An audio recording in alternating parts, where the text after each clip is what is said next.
Hello. Who among you here wants to become an architect? Sino gusto maging architect? O, meron tayong isa, dalawa. Engineers, artists. Artistahin, mga ganun ba? Meron gusto? Diba? Now, we learned earlier the news writing. We have the feature articles. We also have, what was the topic of Ma'am Sheila? Do you still remember? The editorial thing. So after you write, you have the articles, you do the editorial thing. Siyempre, may pag-i-edit yun. And lastly, children, you will apply this topic later in your workshop. And this is the very important one. Kaya, dapat makinig kayo kasi dapat masunod yung design, yung principles of design ng inyong newspaper. And you will receive everyone, all of you. Okay? So the last topic will be the layout and design. Okay?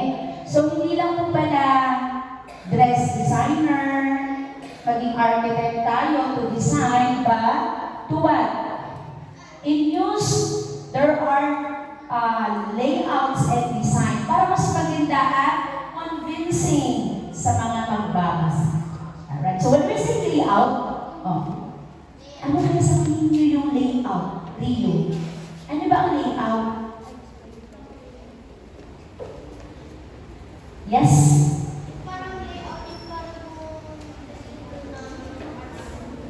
Parang design ng article, yun yung layout. Kung ikaw ay architect, ano ang dinidesign mo? Ano ang layout mo?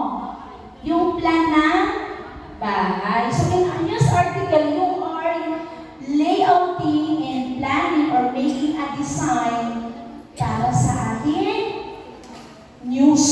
Alright? So when you say layout is it make up or the window dressing of a page. Yun dapat napapansin ng tao, ang ganda ng pagkagawa nito, convincing. It consists of, ano kaya ang meron doon sa layout?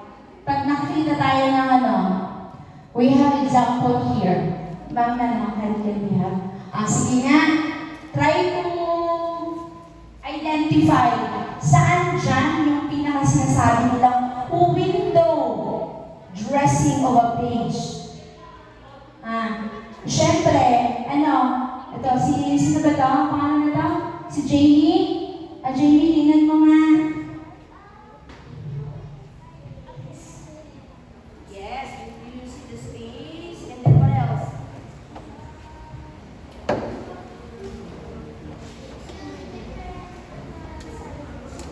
Mga pictures, yes. You have the space, the lines. Alright, so the layout, we have illustrations. Yan, maglalagay ka ng illustration. Next is the text articles. Malakas. And the graphics, it includes the selection of your font size. Siyempre, titignan din natin, children, kung readable ba siya, visible ba. Halimbawa, kung nagbabasa ng article nyo ay matanda. Alam naman, napakaliit ang text natin. So dapat, girls? Readable. Alright. We have two types of layout. The conventional and the modern one. Okay, pag sinabi natin conventional, ano kaya ito? Old. Yes, old way in making a layout. Okay, so ganyan. Noon, kasi hindi pa sila masyadong high-tech, ganyan ang ginagawa. They have the old method of layouting. Ano ba ang old layouting? Anong ginagawa? They will cut and paste. So they have the pictures, they will cut it and paste. Ayan. Para mag-fit doon sa kanilang tinatawag natin sheet. Okay, they were using a layout layouting paper. And when you use a conventional layout, sabi dyan, there are more papers to be consumed. Mas marami ang magagamit mo ng mga papers when you do the conventional layout.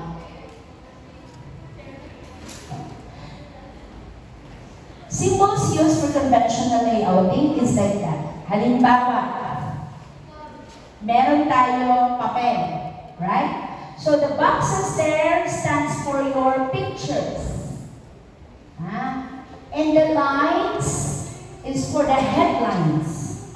And we have the arrow, that's for the text articles. So that's how they make a conventional layouting. Madali lang ba? O masyadong, mas marami yung text is sa picture. Right? So these are the example of a conventional layout. Okay.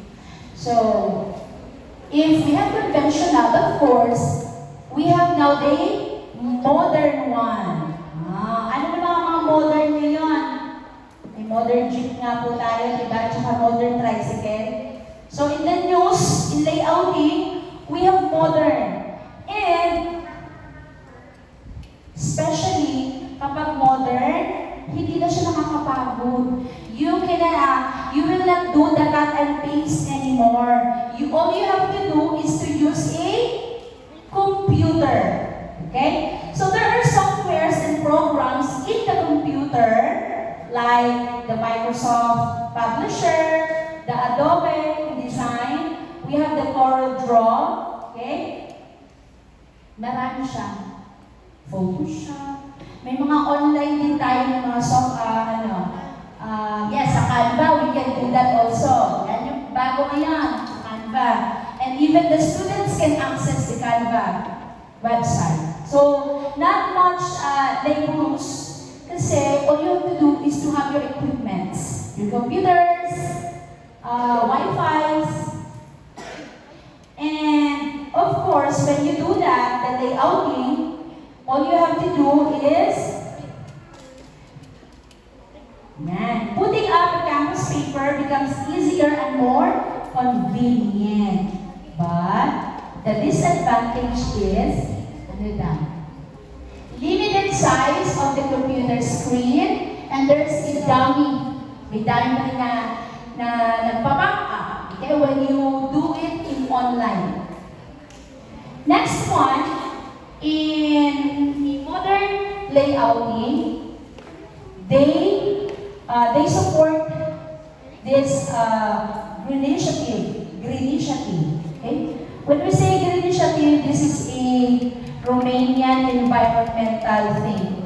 So the NGO of in Romania, they focus on promoting eco-educational. So dapat daw, their goal is to contribute to a fast transition of a carbon-free society. Kaya nga green. Okay? So green initiative. So they have the green initiative. Now, when you are familiar, di ba you are using computers at home kapag may mga homeworks tayo na the time? Tama? Yes or no? Okay. So now, give me the meaning or what are these RGB stands for in the color? Grade 4? Grade 4 girls? Ano yung RGB?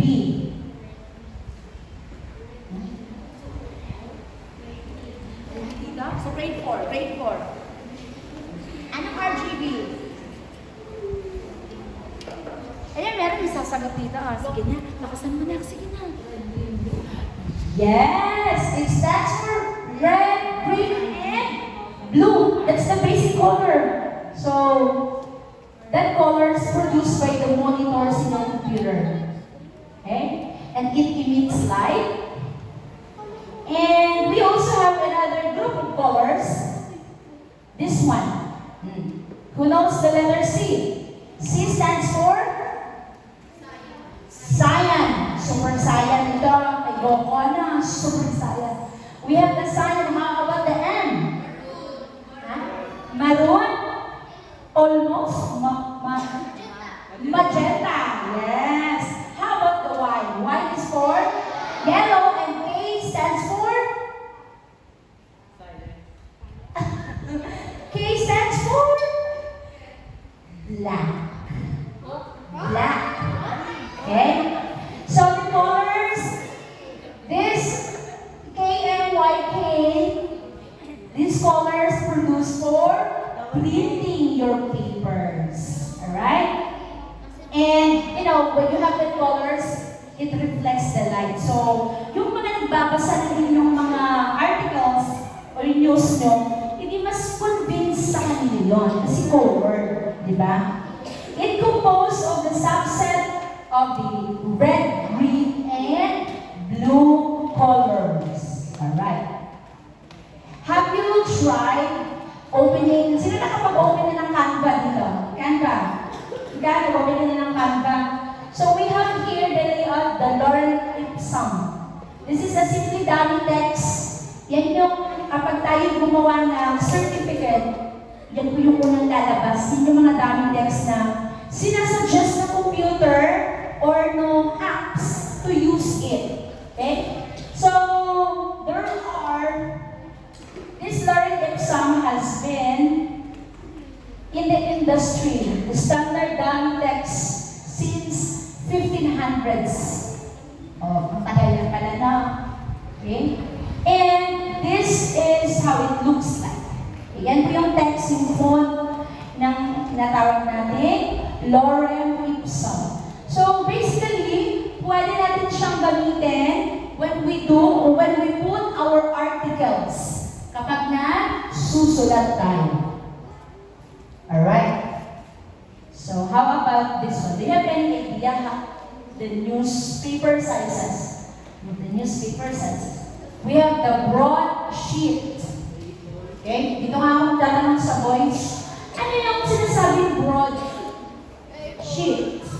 Anong sheets yan? Paper sheets? A4? Do you think it's A4? Ano kayang size niyan? Okay, these are the dimensions. We have the 550 by 600 millimeter. Okay? It's 29.5 by 23.5. So, hindi siya A4. Mas malaki siya kesa standard paper na ginagamit natin sa computer. Hindi din siya long. Hindi din siya legal sizes. Okay? Usually, ginagamit talaga yan for the newspapers. We have the Berliner and the tabloid size. Yan. Ito, mas malaki pa rin siya kaysa sa ating bond papers na ginagamit. So we have how many? 3 newspaper sizes. Pero sa school lang, we can use A4 like that. So we have an excellent layout factors. Ano yung mga factors? Of course, meron tayong tinatawag na proportion. Yan.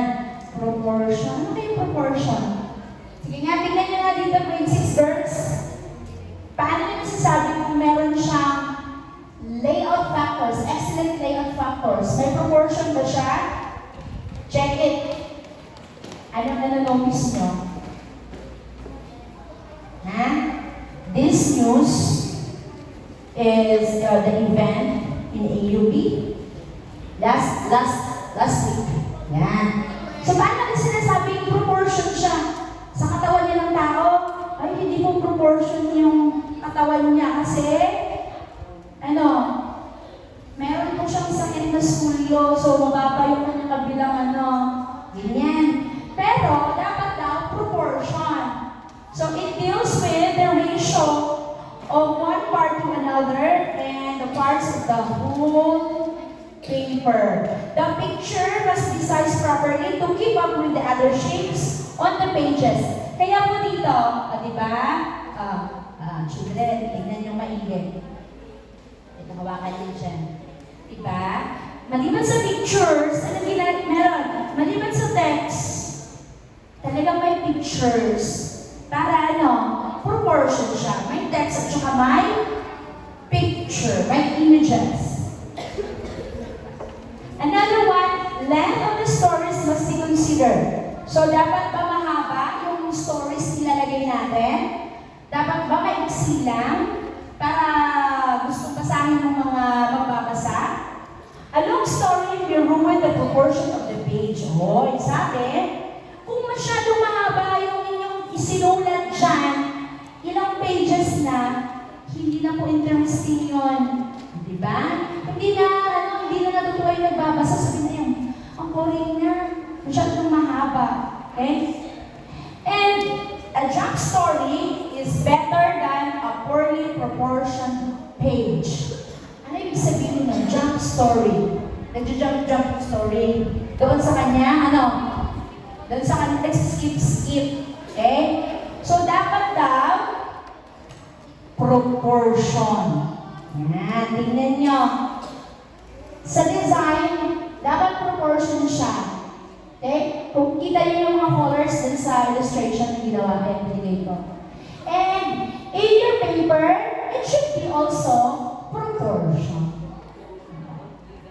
Next one, we have the harmony or the unity.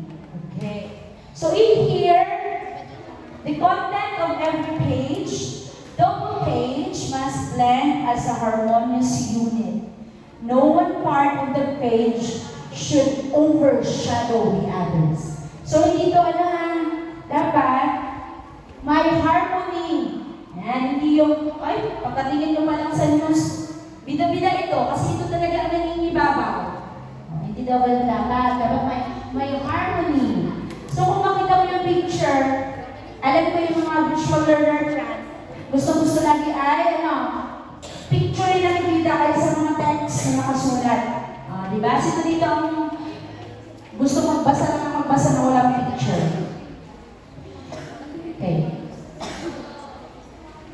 We also have the balance. Okay? First, we have, mag-review muna tayo saglit. We have the, ano yung una? Proportion. Grade 6. Ano yung pangalawa? Next na proportion grade 6, ano? Ay, hindi na nakikinig, ano? Ano kaya next? We have the unity or the harmony. The third one, okay, is balance. Okay? In balance, the visual units in the other side of the axis are not identical but are placed in a position so equated to a felt equilibrium. So, ibig sabihin daw po, balance ang paglagay natin ng text at saka paglagay natin ng mga pictures doon sa ating pag-layout. The fourth one is emphasis. Dapat emphasize daw. It gives proper importance to the whole part of the paper. Okay? It involves the differentiation. The area can be different in size and text and colors and shapes. So, titignan niya yung sample na magazine, newspaper na ganyan. Ano siya? Ini-emphasize dyan yung una, sino? Si Mandela. Sino nakakilala kay Mandela? Itong grade 6, dapat alam na ng grade 6 pa eh. Do you know Mandela? The first what? Tao yun siya. African-American President siya, di ba? Si Obama lang kilala nila. Okay, si Obama lang ito.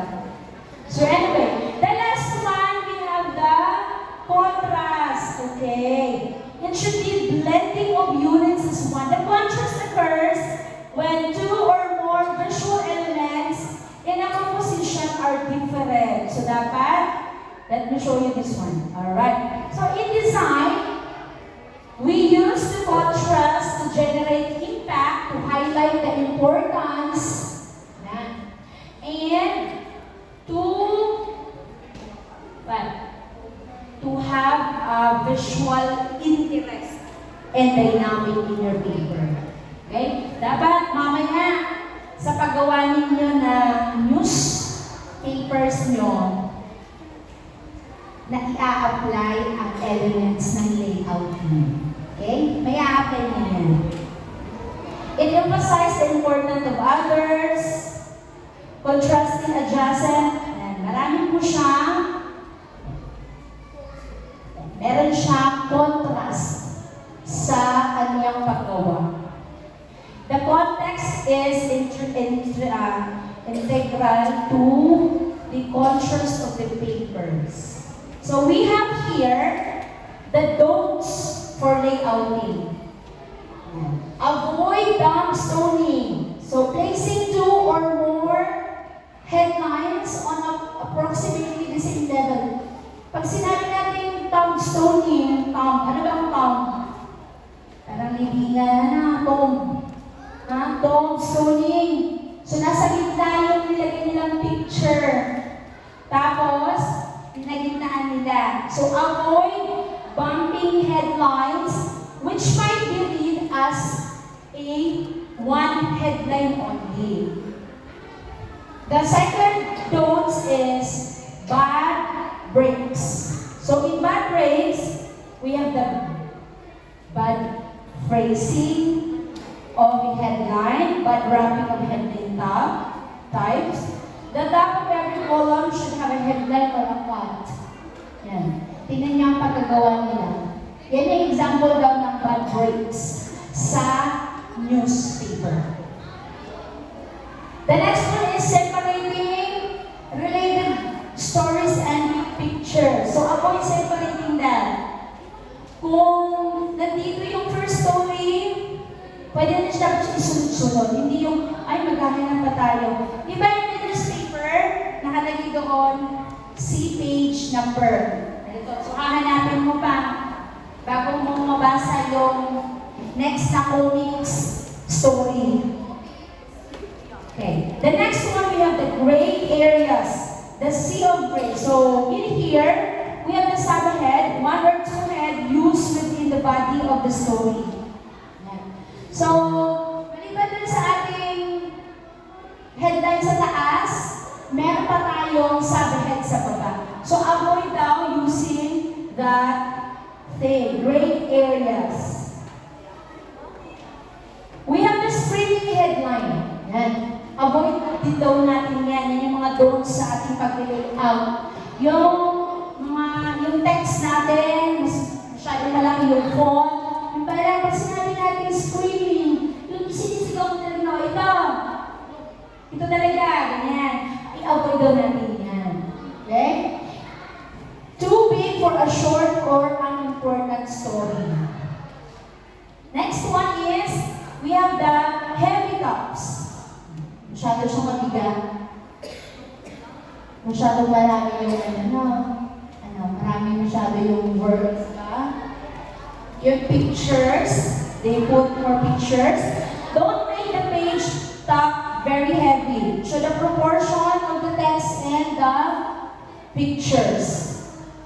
Proportion siya. Kasi meron siyang dalawang picture sa taas, meron din sa baba. So dapat when you do your paper, dapat yung headline natin sa taas, hindi siya sobrang crowded. Okay? The last one is fit them all. Avoid fitting all the information in one pages.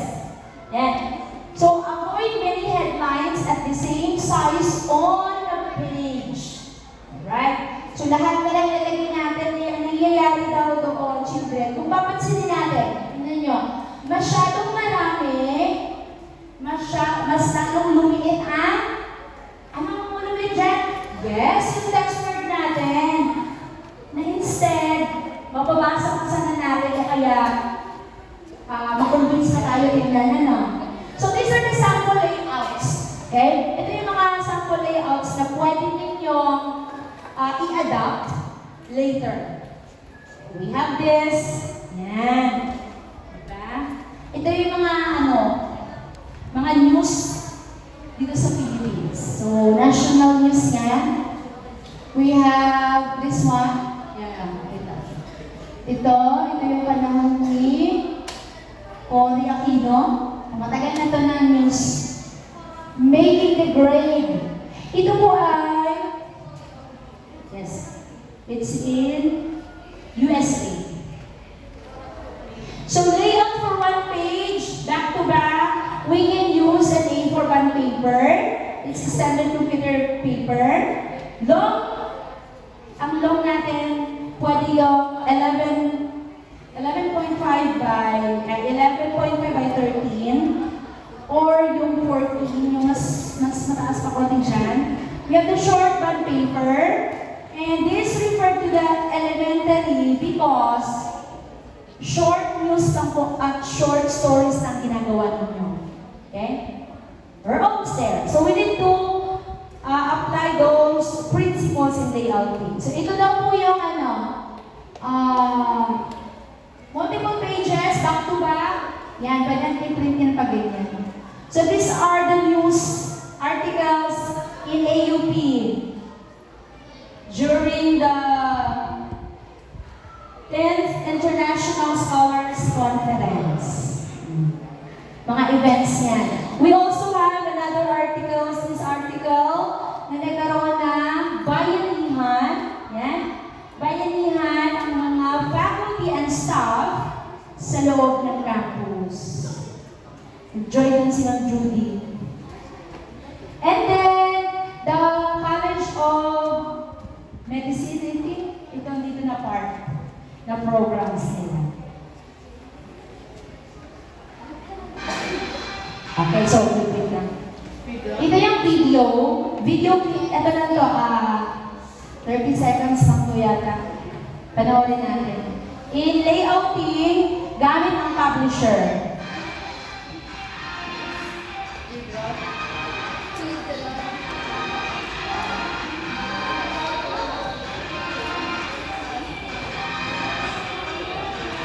There are a lot of application, yung mga pwede na tools na magagamit natin. Kahit po yung Microsoft Publisher lang ang gamit natin.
So yun na yung result sa kanila pagpilihan. So gamit na po ay Microsoft Publisher. So how much more kung you use the Adobe, the Canva, mas marami po mga tools doon na mas convincing. Okay. So we have here sabi, laying on the page is a matter of personal taste. So nasa taste niya yan. There are no criteria set for it. Therefore, the staff may experiment freely on page layout until they get the pattern accepted to them. So kung ano yung gusto ninyo na gawin, yun po yun. Nasa sa inyo yun kasi may yun yung mag-delay. And before I end, I will can we read this verse in the Bible? Can we read this? Ready? Begin. Praise thee, for I am fearfully and wonderfully made. Marvelous are the works, and that my soul knoweth right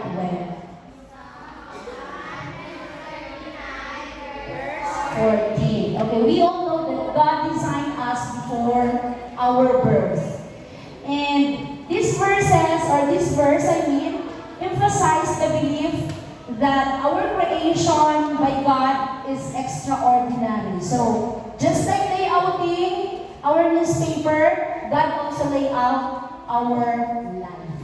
So, I hope in making your workshop later, you will apply those principles that we tackle. Okay, thank you very much, and God bless us all.